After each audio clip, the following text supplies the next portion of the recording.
So I am in script, and you see the file here, number of files, and I want to do a quick demo on, for instance, things to be quick on the command line. So if I want to display the file.txt, I could just start file ls, and if I hit tab now, you might hear that it beeps. If I hit it a second time, it shows you the option. I can now hit an F and hit tab again, and you see what it has done. If it knows, ls knows the first, it can display any of these objects. And if I give an F, then it knows it's either this one, or that one, and it completes so far as it is possible. If I hit the second time, it shows me now the three options. This is the only thing which fits. If I give a dot and hit tab again, first time it beeps, second time it shows me the remaining options. And if I now hit T and tab, it's unique.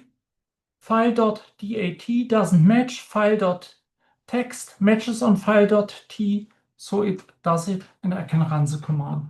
So this is in particular, if you have long file names, this is often very, very quick to get information about them.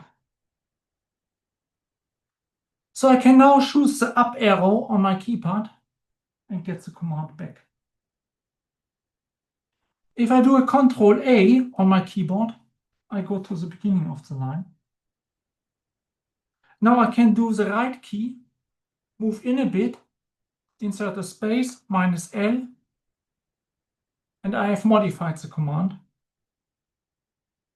And if I hit return, I get it now executed with -L.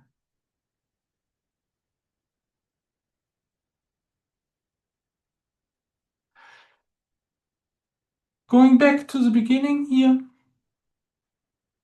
I can put an A, doesn't do anything.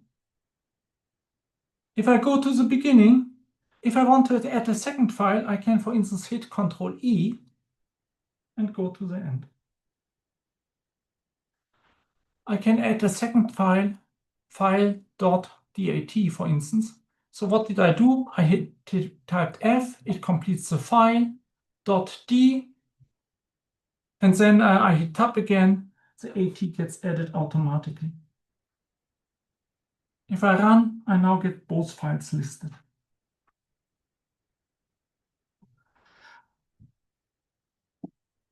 So coming back to this one here,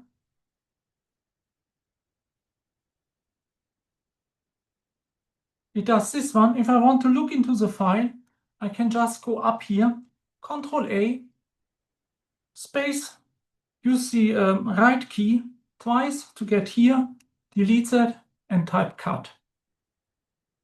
And then, so if I have the argument set, so for instance, file.txt is the argument to ls, and I want to exchange the command, you can just go quite quickly in here, Control A, release that, and put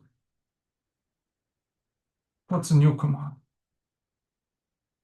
Alternatively, instead of spacing, escape D will just delete the entire command. It deletes one word on the command line, and I can put the cut.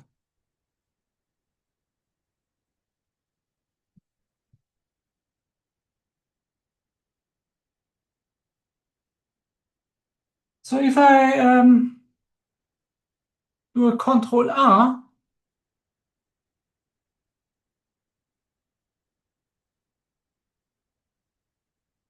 it just, I typed ls, it gives me a prompt, I typed ls, and it shows me the last command I used, which messages on that. So this is very handy, Control R. And then, for instance, I can do cut, and it shows me the last command matching on cut. Let me just go back here. If I now do a Control R, type ls, it gives me that one. Control R. If I want a different command, I can even put the space and the F, and then it gives me that one.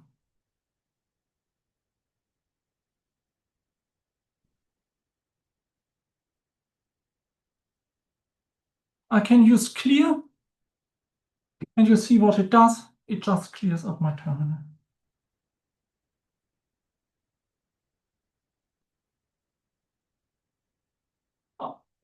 Quite often it is if you have a rough idea what you want to do, but not exactly, there are options on the command line to find help. And depending on system setup and command, there are two ways. The classical one is man pages. So you type MAN, that stands for manual, and then you type the command, and you get a lot of options, many of them which we didn't cover on the command ls. You can do man, for instance, cd, and then you get a lot of options on the cd. Depending on the command and the system, it might also be that it is ls -- help. On tetralead, essentially both work. I have systems where only man works, and I have systems where only --- help works. And as you see, depending on the command, it can be very, very long. So for instance, if I do man gcc, it just goes on and on and on and on and on.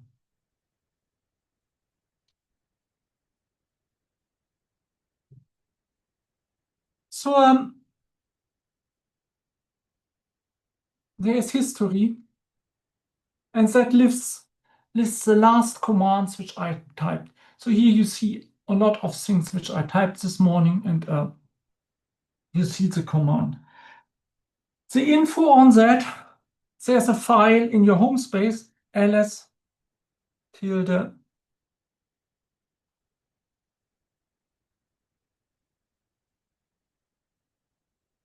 /.bash history. So here's